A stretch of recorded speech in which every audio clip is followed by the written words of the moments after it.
bertahun-tahun lamanya, seorang yang sangat mudah marah menyadari bahwa ia sering mendapat kesulitan karena sifatnya itu.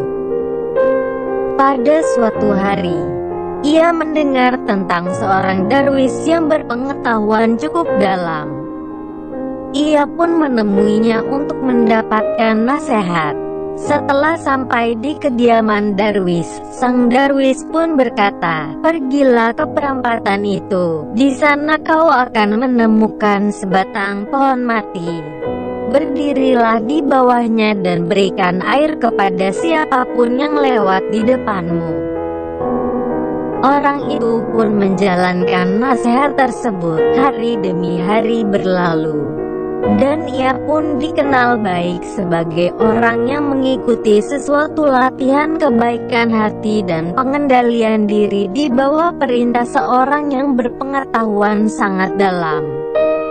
Pada suatu hari ada seorang lewat di depannya dengan amat tergesa-gesa.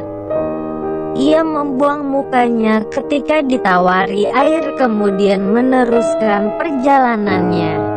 Orang yang mudah naik darah itu pun memanggilnya berulang kali.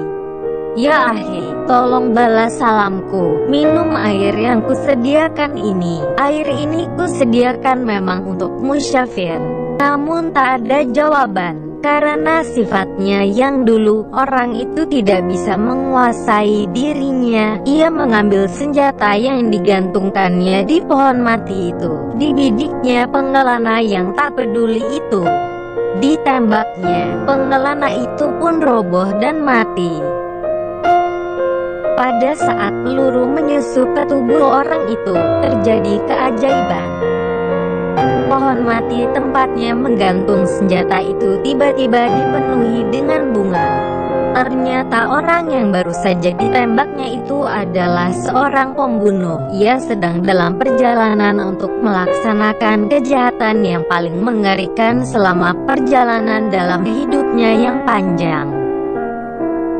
Ada dua inti dari kisah ini. Yang pertama, orang yang memberi nasihat ialah yang menasehati tentang apa yang harus dilakukan disertai dengan aturan-aturan yang pasti kemudian dilakukan secara istiqomah. Yang kedua, orang yang dinasehati, orang yang mau meminta nasihat moral kepada orang pemberi nasihat dengan penuh kesungguhan dan ketaatan.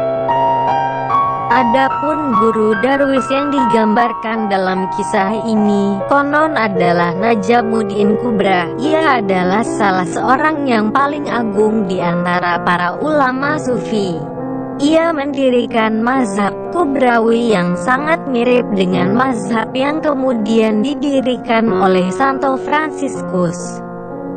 Seperti Santo Assisi, Najamuddin dikenal memiliki kekuasaan gaib atas binatang. Najamuddin adalah seorang di antara 600.000 orang yang mati ketika Khawarizm di Asia Tengah yang dihancurkan pada tahun 1221. Konon, Genghis-Khan si Mongol Agung bersedia menolong jiwanya jika Najamuddin mau menyerahkan diri, sebab sang kaisar mengetahui kemampuan istimewa sang darwis. Tapi Najamuddin tetap berada di antara para pembela kota itu karena ia ditemukan di antara korban perang tersebut.